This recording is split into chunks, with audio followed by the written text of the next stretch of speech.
Income হলো না। আর যখন মুরগিও পেলাম না, চুরিও করতে পারলাম না। ওই দেখো ওখান থেকে একটা ভিখারি পাথর আসছে, ওখান থেকে একটা চুরি করব।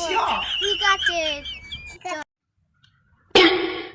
ওরে শালা, কি বড় লোক ঘরের ছেলে পেলে আসছে, তো এদেরকেই আজকে মুরগি বানাবো।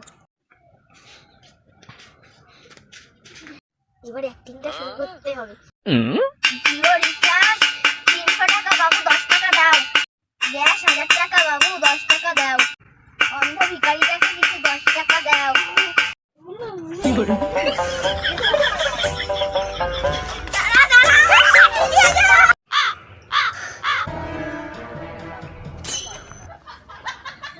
শালা, ভগবান চোখ হাত পা দিয়েছে, তাও চুরি করে খাচ্ছিস, খেটে খাগা।